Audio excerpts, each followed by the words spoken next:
বাড়িতে ঢোকার যে ছবি আপনারা দেখছেন সেই ছবি আপনাদের জি24 ঘন্টা এক্সক্লুসিভ আপনাদের দেখাচ্ছি। প্রবীর রয়েছেন আমাদের সঙ্গে সরাসরি। প্রবীরের কাছ থেকে আমরা গোটা বিষয়টা নিয়ে আরো আপডেট নেব। প্রবীর,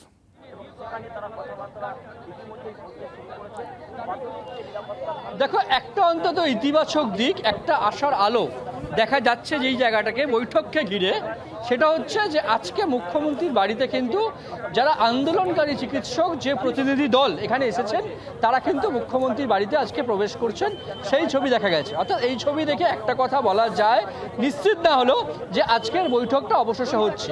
অর্থাৎ এর আগে 3টে বৈঠক ভেস্তে গেছে, বিশেষ করে 2টো বৈঠক কিন্তু অত্যন্ত কাছাকাছি এসে ভেস্তে গেছে। একটা নবান্নে সভাঘরের বৈঠক, নবান্ন সভাঘরের সামনে গিয়েও ফিরে এসেছেন আন্দোলনকারীরা, এবং শনিবার দিন কালীঘাটে মমতা বন্দ্যোপাধ্যায় বাড়ির সামনে গিয়েও তারা ফিরে গেছেন, বৈঠকে বসেননি। নবান্ন সভাঘরে যে বৈঠক সেখানে দাবি ছিল লাইভ স্ট্রিমিং করতে হবে। কালীঘাটের বৈঠকে লাইভ স্ট্রিমিং থেকে সরে এসে বলা হয়েছিল যে ভিডিওগ্রাফি করতে হবে। রাজ্য সরকার কোনোটাতেই রাজি হয়নি। রাজ্য সরকারের যুক্তি ছিল যেহেতু মামলাটি বিচারাধীন তাই লাইভ স্ট্রিমিং বা ভিডিও কিছুই করা যাবে না, এবং ভিডিওগ্রাফি যে ছবি সেই ছবি যেমন আন্দোলনকারীদের দেওয়া যাবে না সেই ছবি রাজ্য সরকারও ব্যবহার করবে না বলে জানিয়েছিলেন মুখ্যমন্ত্রী মমতা বন্দ্যোপাধ্যায় শনিবার দিন। আজকে যে চিঠি নবান্নের তরফে গেছে সেখানে কিন্তু পরিষ্কার উল্লেখ করে দেওয়া হয়েছিল যে no live streaming, no video, শুধুমাত্র MOM এই যে মিনিটস, সেই মিনিটস কিন্তু তৈরি করা হবে যাতে দুপক্ষ সই করবে।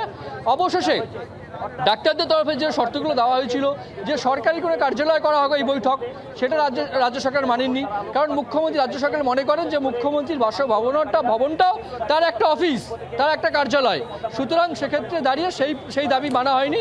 অবশেষে মিনিটস লেখার ক্ষেত্রে আন্দোলনকারীদের তারা বলেছিলেন যে আমাদেরও লিখতে দিতে হবে, আমরা আমাদের লোক নিয়ে যাব। সেটা এখানে দাঁড়িয়ে যেটা জানা যাচ্ছে যে তারা যে লোক নিয়ে এসেছেন সেটাকে ভেতরে অ্যালাউ করা হয়েছে। এখন পর্যন্ত কতটা লিখতে দেওয়া হবে বা লিখতে দেওয়া হবে না এখনও দাঁড়িয়ে বলা যায় না, কিন্তু তাকে অ্যালাউ করা হয়েছে, আটকানো হয়নি। এটা একটা ভালো দিক। এবং পাশাপাশি আন্দোলনকারীরা আজকে কিন্তু বৈঠক স্থল পর্যন্ত পৌঁছে গেছেন এবং জানা যাচ্ছে যে বৈঠক কার্যত একদম শুরুর মুখে। অর্থাৎ যে বিষয়টা সবার প্রথমে আটকে ছিল বৈঠকটাই হচ্ছিল না বেশ কিছু দাবি দাওয়াকে কেন্দ্র করে, যে বৈঠক করতে গেলে যে দাবি দাওয়া সেই দাবি দাওয়াকে কেন্দ্র করে বৈঠক হচ্ছিল না। এর পরের প্রসঙ্গ যেটা গুরুত্বপূর্ণ, যে বৈঠকে বসে দাবি দেওয়া, সেই বৈঠকে বসে দাবি দেওয়া কি, ডাক্তাররা কিন্তু গত কদিন ধরেই বলছেন যে 5 দফা দাবি আছে। বেশ কিছু সরকারি আধিকারিক, স্বাস্থ্য পরিষেবার ক্ষেত্রে সরকারি আধিকারিক, পুলিশ প্রশাসনের সরকারি আধিকারিক, বেশ কিছু সরকারি আধিকারিকের বিরুদ্ধে তাদের কমপ্লেন আছে, সুতরাং তাদেরকে তাদের পদ থেকে সরাতে হবে, ইনক্লুডিং কলকাতা পুলিশ কমিশনারকে অপসারণ থেকে শুরু করে বেশ কিছু স্বাস্থ্য দপ্তরের যারা উচ্চপদস্থ আধিকারিক রয়েছেন তাদেরকে সরাতে হবে বলে দাবি রয়েছে। সেই দাবিগুলো আজকে তারা তুলবেন আবারও মুখ্যমন্ত্রীর কাছে। সেক্ষেত্রে দাঁড়িয়ে এই দাবি দাবাগুলোর ক্ষেত্রে রাজ্য সরকার কি ভাবছে, ইতিমধ্যে রাজ্য সরকার কি ভাবনা, তার একটা ছবি কিন্তু মুখ্যমন্ত্রী ধর্ণা মঞ্চকে তুলে ধরেছেন, যে সমস্ত অভিযোগগুলো আসছে সেই সমস্ত অভিযোগগুলো তিনি খতিয়ে দেখবেন, তদন্ত করবেন, তারপর কিন্তু যদি কেউ দোষী হয় তাদের বিরুদ্ধে ব্যবস্থা নেবেন। কারণ সরকারি আধিকারিকদের এইভাবে সরানো যায় না, অভিযোগ থাকলে খতিয়ে দেখতে হয়।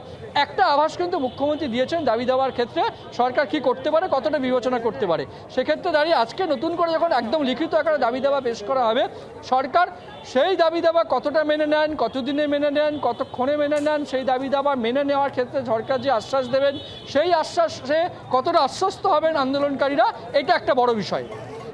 আর এর সঙ্গে সঙ্গে আরও একটা বড় বিষয় হচ্ছে কর্মবিরতি কবে তুলবেন চিকিৎসকরা। কর্মবিরতি আজকে তুলে নেওয়ার জন্য নিশ্চিতভাবে বলা যায় সরকারের তরফ থেকে আবেদন আসবে যে আজকে আপনারা আপনাদের কর্মবিরতি তুলে নিন এবং একটা ঘোষণা করুন।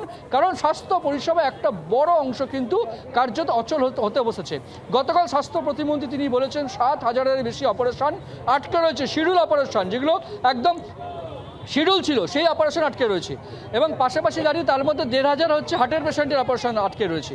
এর মধ্যে প্রসূতি বিভাগ, যেটা অত্যন্ত গুরুত্বপূর্ণ, কারণ চন্দ্রিমা ভট্টাচার্য কালকে বলেছেন যে একেবারে সব এক্ষেত্রে তো কারোর ডেট অদল বদল ওইভাবে করা যায় না। প্রসূতি বিভাগে যারা সন্তান প্রসব করবেন সেগুলো আটকে রয়েছে, কার্যত দেখা যাচ্ছে সেগুলো সমস্যার মুখে পড়ছে। সুতরাং রাজ্য সরকারের পক্ষ থেকে জোর দেওয়া হবে যে আপনারা অবিলম্বে কর্মবিরতি তুলে নিন।